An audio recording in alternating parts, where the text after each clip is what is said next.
This is incredibly disturbing footage, so I do want to warn our viewers, as you did.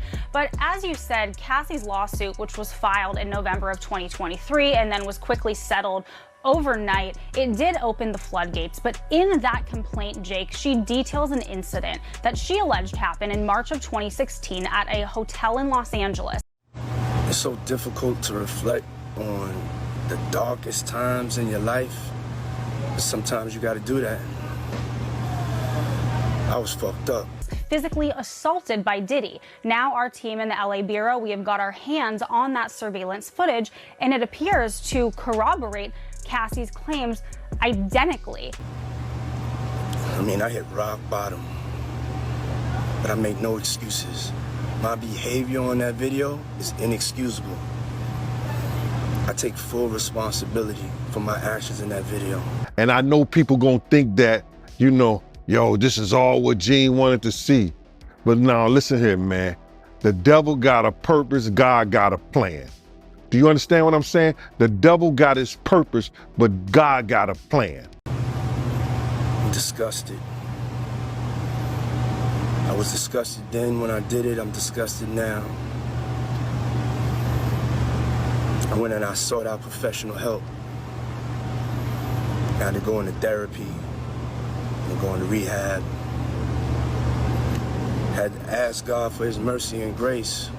You understand? And it's all in God's plan, man. You understand? To let people see, because a lot of people wasn't believing that this stuff even existed, brother. A lot of people didn't even think that you know, Cassie was telling lies, Gene been telling lies, Lil Rob been telling lies, everybody lying on Diddy.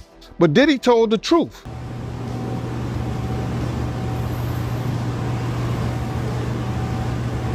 I'm so sorry. But I'm committed to be a better man each and every day. I'm not asking for forgiveness. I'm truly sorry. Cameras all over the house and 100,000 bottles of baby oil. Yeah, what? That's all the bottles. Nah, that's AI. That's gotta be AI? That's gotta be AI. I don't know if it's AI. I think that's real.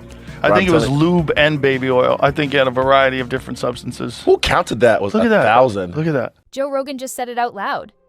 Diddy makes R. Kelly look like a decent guy. That one line set the internet on fire. TikTok, YouTube, Reddit. Within minutes, the clip was everywhere, and just as Rogan was roasting Diddy on air, a Manhattan judge dropped a bombshell. The infamous hotel surveillance video showing Diddy allegedly kicking and dragging Cassie Ventura is officially admissible in court. Yeah, that video. The one CNN aired that nearly broke the internet. Now the jury's gonna see it in full. Imagine being one of the most powerful men in music, and suddenly the world's rooting for your downfall. That's where Diddy is right now, and it gets worse. Cassie, now 8 months pregnant, is set to testify first. No anonymity, no protection, just raw public truth. And behind her, the Southern District of New York, prosecutors with a 97% conviction rate, ready to drop the hammer. This isn't some scandal that'll fade in a week. This is a reckoning. In this video, we're breaking down Rogan's brutal takedown, the graphic evidence that could bury Diddy, and why A-list celebrities are scrambling to stay far, far away. Because the music stopped a long time ago. Now the tapes are rolling, and they could end everything. Let's get into it. For years, Cassie Ventura was seen as just another celebrity girlfriend in Diddy's orbit. Glamorous, quiet, and tightly controlled. But now, she's stepping into a federal courtroom as the first and only named victim willing to testify against him in a case that could send him away for life. And she's not hiding behind any aliases. No Jane Doe, no blurred faces. Just Cassie, pregnant, defiant, and ready to speak. According to prosecutors, her testimony isn't just another accusation, it's the cornerstone of their entire RICO case.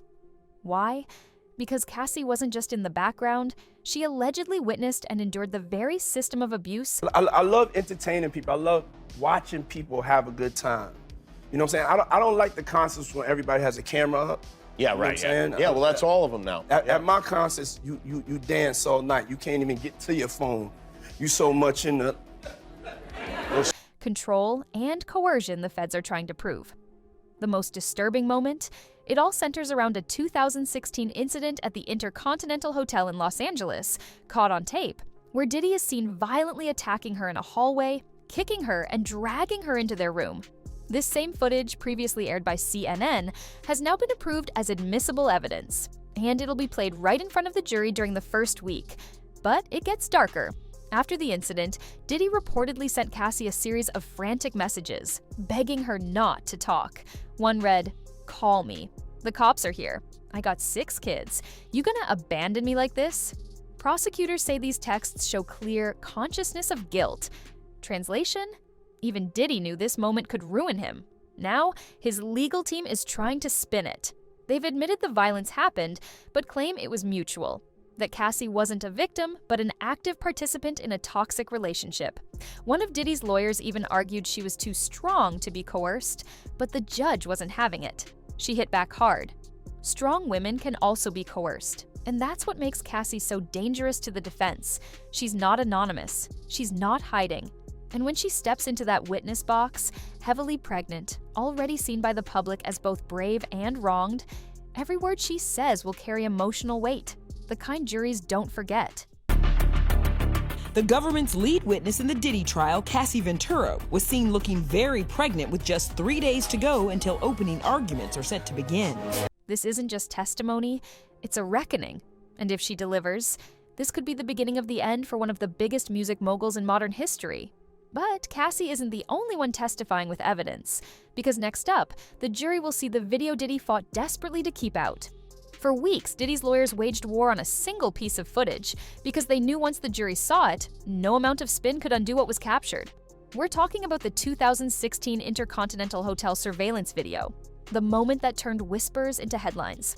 In the tape, Diddy is seen chasing Cassie down a hotel hallway, kicking her to the ground and dragging her back into their suite. No audio, no context, just grainy, silent violence that speaks louder than any lawyer ever could. Diddy's team claimed the video was edited. They accused CNN of manipulating the footage, speeding it up, cutting it out of sequence, even suggesting the original had been destroyed.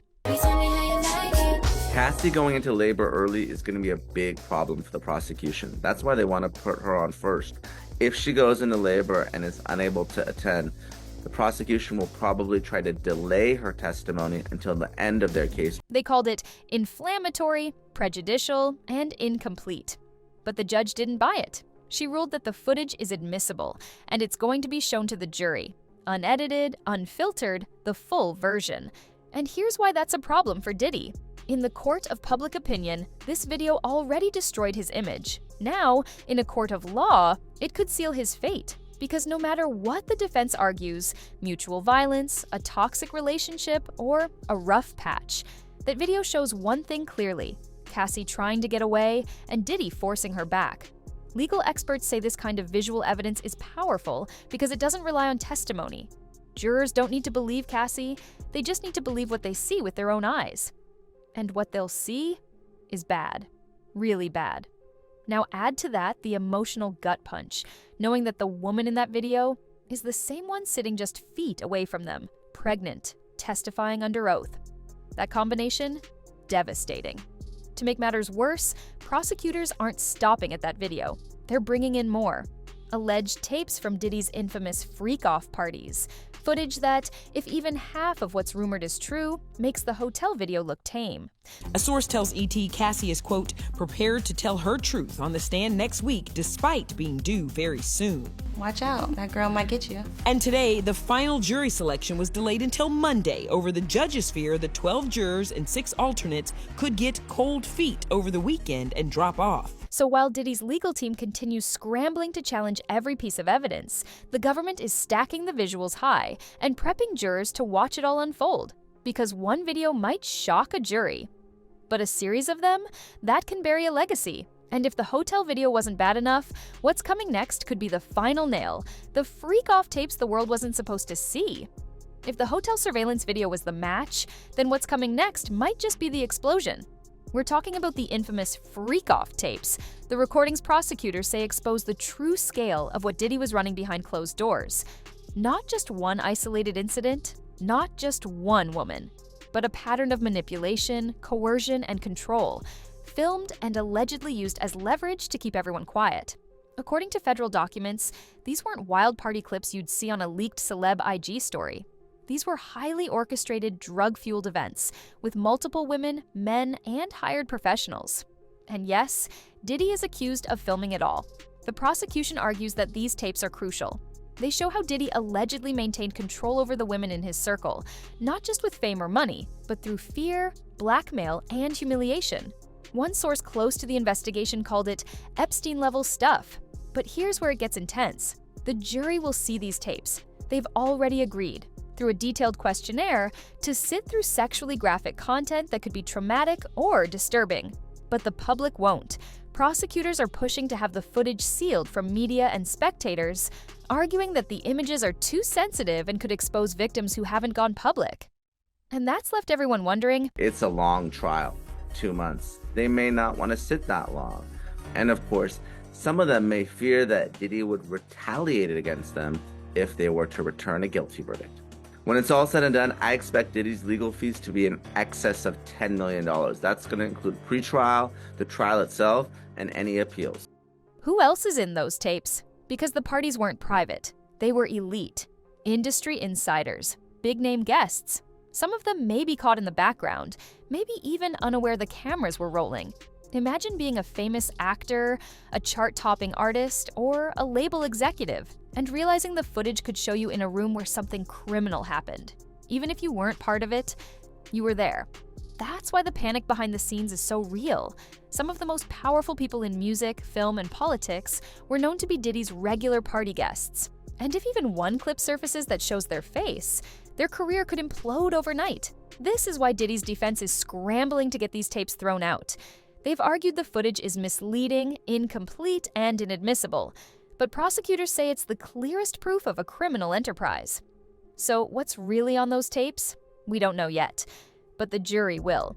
And in a case built on secrecy and silence, the Freakoff footage might be the loudest evidence of all, but even with the tapes in play, Diddy's lawyers are trying a bold new strategy, one that might just backfire.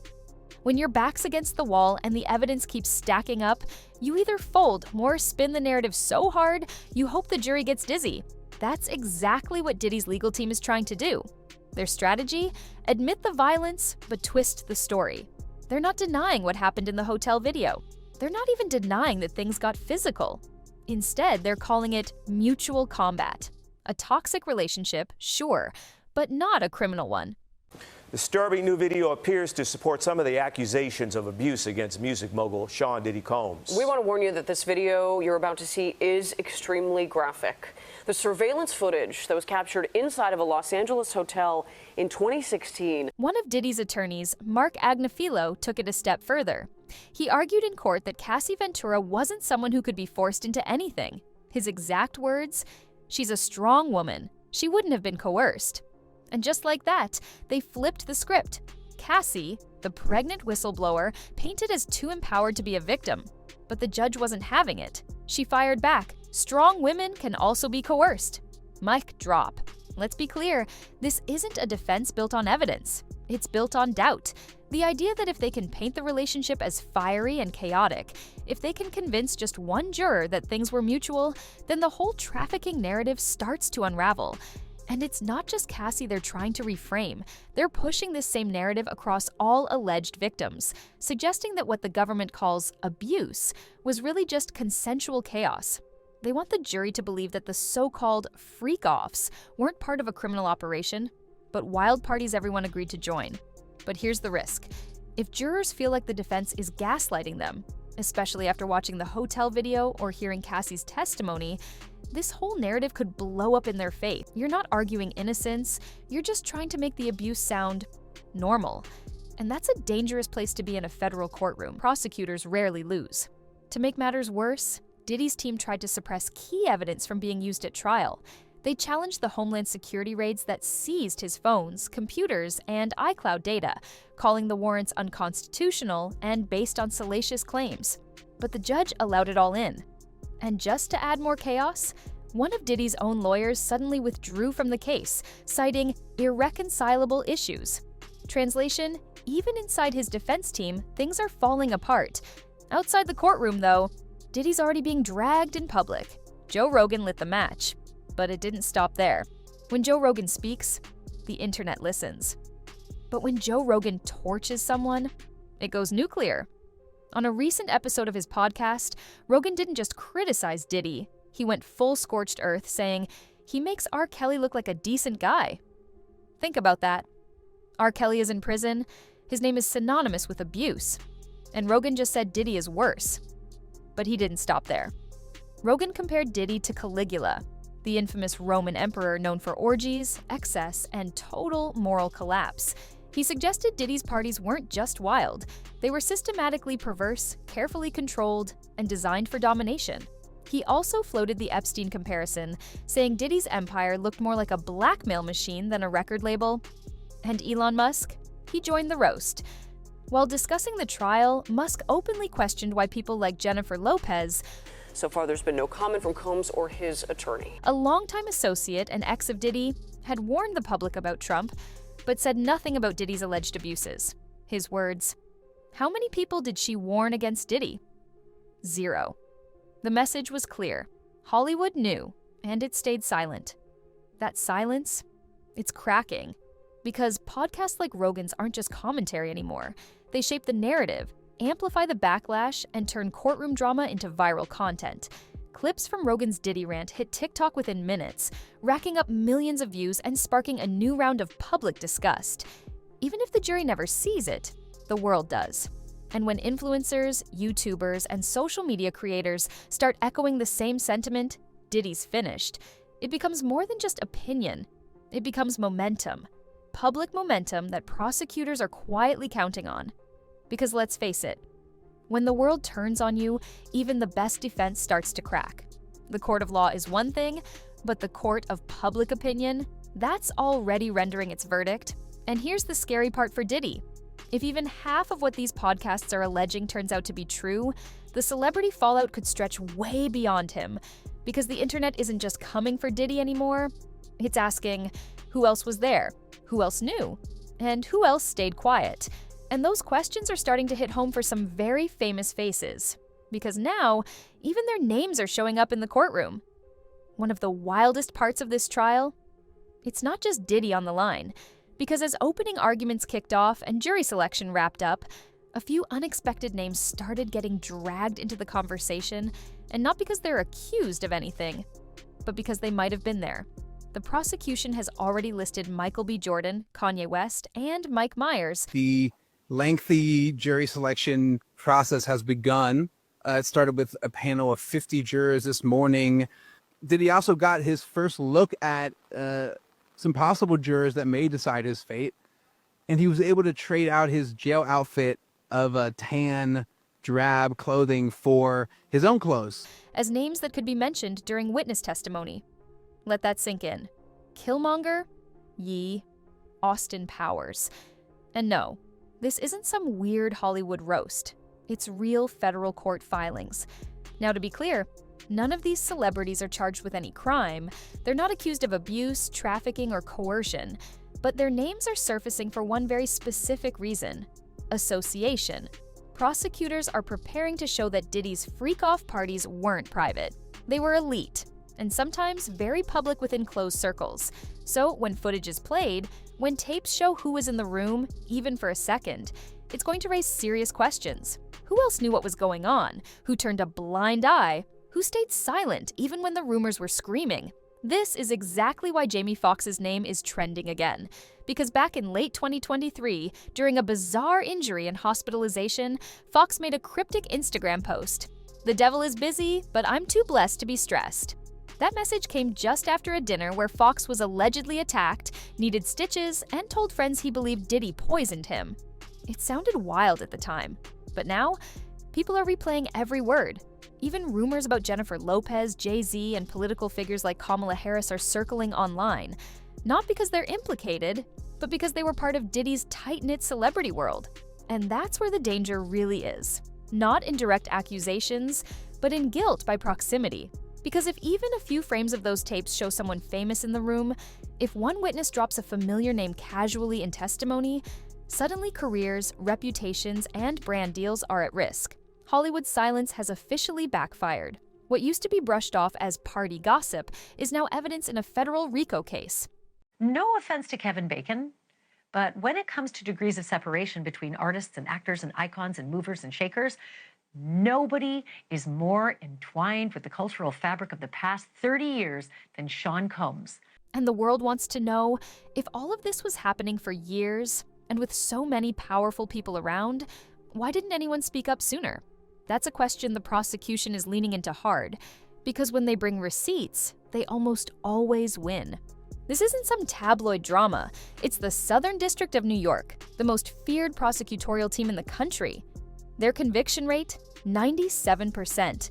And that's what Diddy's up against. Over the past year, federal agents raided his Los Angeles and Miami homes, seized hard drives, iCloud accounts, encrypted chats, everything.